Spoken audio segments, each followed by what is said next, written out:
Nothing on the road seems to get the attention that this new Ford Bronco Sport gets. Well, nothing until at least the big Bronco comes out later this year. But everything you can buy now, the Land Rover Defender, not even close. The Ford Mustang Mach-E, no. The Lexus LC 500 convertible, maybe that one. But this isn't a six-figure luxury supercar. No, this is something that I think is far more interesting, largely because it's something I may actually be able to afford. Now, the Ford Motor Company is looking to have a big 2021, and this needs to be the first home run of the year.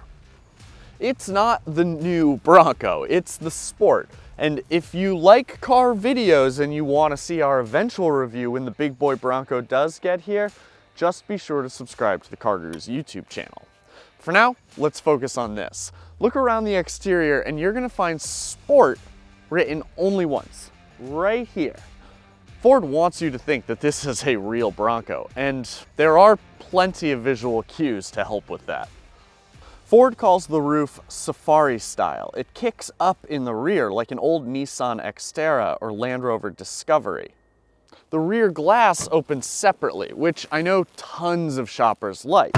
And then on the inside of the tailgate, there's some cool features, like for instance, these all-weather floor mats and this little bottle opener. But the tailgate is not a powered unit. I gotta call Cliff Attia, ask him to use his muscles.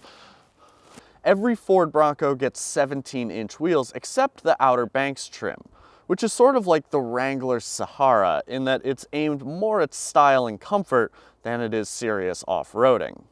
The Outer Banks gets 18s, which are also optional on the Big Bend trim. And the rest of the trim lineup starts with the base trim, cleverly called Base, followed by Big Bend, Outer Banks, and Badlands, which is the real off-roader of the bunch. It gets an off-road suspension, metal skid plates, tow hooks, and optional all-terrain Falcon tires. And we're driving the first edition. It's basically the Badlands trim, but it's been dressed up with these black wheels. The tires are standard instead of optional, and we get these silly decals. We also get this carbonized gray grille with blacked out lettering. Every car in the Bronco family gets this sort of grille with Bronco spelled out up front, just to reinforce the whole Bronco thing.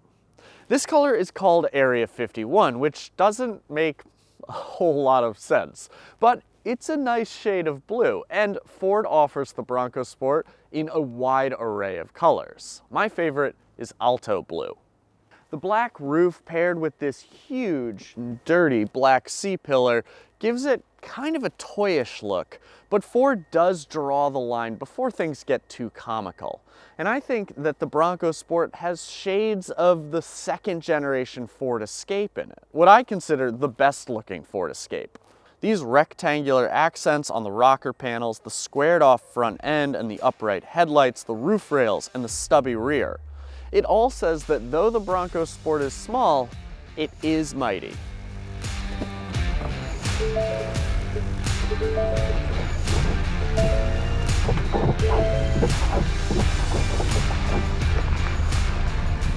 At least that's the goal.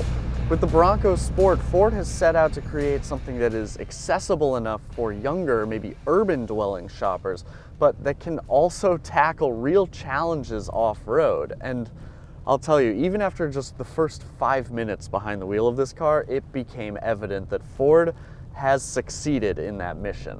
7 drive modes lets you dial things in for anything from slippery tarmac to full rock crawling.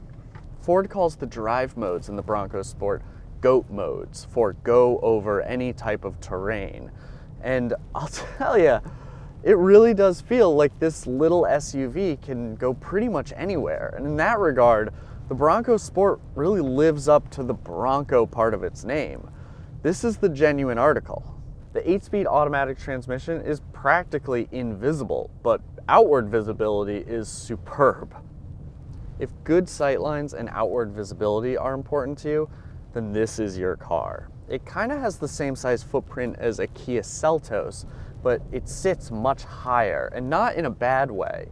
In terms of being able to see outside the car, I mean, this vehicle has some of the best outward visibility of any car I've driven in a long time. Combined with these all-terrain tires, the squishy suspension, and tall ride height, the Bronco Sport is easy to drive on any terrain. But turning a little crossover into a genuine off-road buggy requires compromises.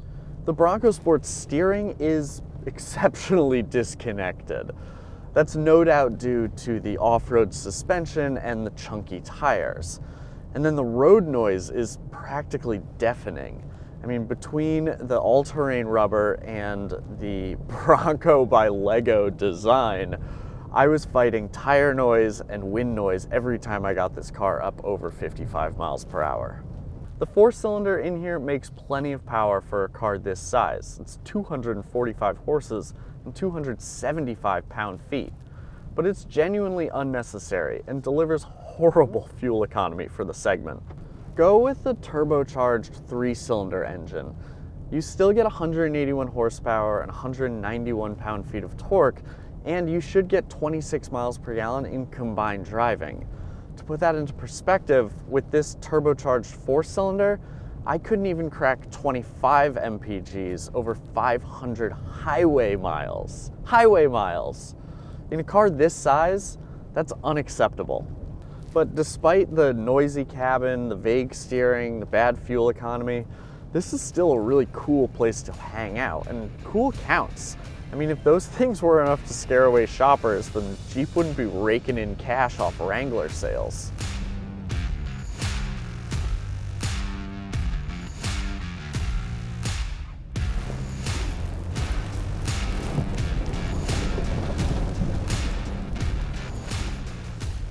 Our first edition trim gets these blue leather seats with gray fabric inserts.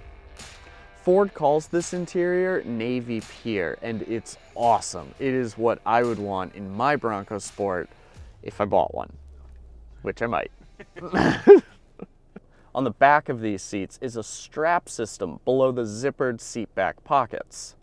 They add to the tough and tactical aesthetic that Ford is clearly going for. And there's pretty good space back there too. Considering the car's short wheelbase, I'm impressed with the amount of rear seat legroom. And there is plenty of headroom back there. Forrest could sit in the back seat of this car with no problem. The front seat isn't quite as adjustable as I'd like. The seat kind of tilts as it slides up and down, and there's just not enough thigh support. But again, plenty of headroom, and the well for my feet is so big that I'm not worried about banging my knees against this hard plastic. And the dashboard and the center console, they are perfect. Cup holders, right-sized cubbies, this little shelf that's the perfect size for my wallet or my sunglasses, although not both at the same time, and the screen that fits beautifully in this partially recessed space. Every Bronco Sport gets this size screen, and while it isn't enormous, it just fits into the space nicely. Admittedly, this is not the Blue Oval's most advanced infotainment system, but with Sync 3, Ford really has hit its technological stride. It's clear and simple with some stuff I pretty much can't live without. Satellite radio, Android Auto, that stuff is pretty basic these days, but it is a death knell when it's missing. The B&O stereo in this car is awesome, and Ford Pass Connect adds a Wi-Fi hotspot. But our car is missing some of the Bronco Sport's better features. For instance, even though we're driving the first edition trim, which is largely based on the expensive Badlands trims template, there's no navigation system. And that's too bad, because in the Bronco Sport's navigation system, if you get it, Ford has packaged in a breadcrumbs function, and that's great for off-roading. And we're also missing some of my favorite safety tech features. There's no adaptive cruise control, there's no stop and go, there's no lane centering.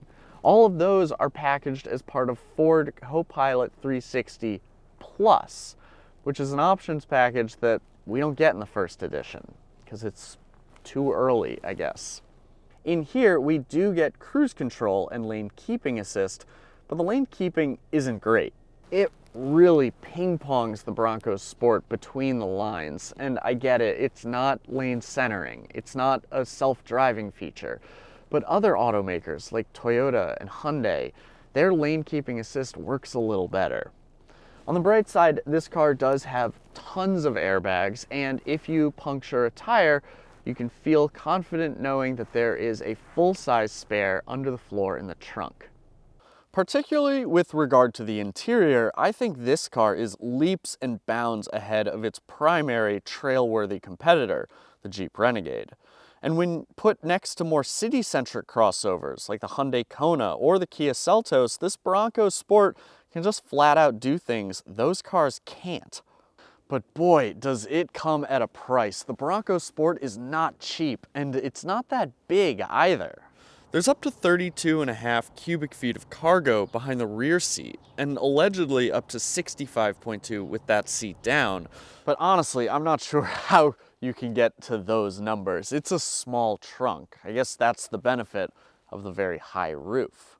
I expected this car to be priced alongside a top trim Kia Seltos, or more appropriately, a Jeep Renegade Trailhawk, another off-road going small SUV. But this price tag blows those cars out of the water. What we're looking at here, with its first edition decals and the chonky tires, it costs an astonishing $39,655 after destination. That's nearly 10 grand more than a Renegade Trailhawk. Wow. That's some serious cash, and a big part of me says no way. I mean, it doesn't even have a power tailgate. But then there's another part of me that says it's probably worth it, because I mean, this car gets a lot of attention. People have asked me about it left and right, and on the highway, they literally sit in my blind spot or they tailgate me to get a better look at the Bronco Sport. So from a popularity standpoint, it looks like Ford has a surefire home run here. So what do you think? Has Ford priced this car right, or is it too rich for your taste? Let us know in the comments, and thank you for watching. For more videos, subscribe to the CarGurus YouTube channel, and to read our full written review on the Bronco Sport, head to cargurus.com.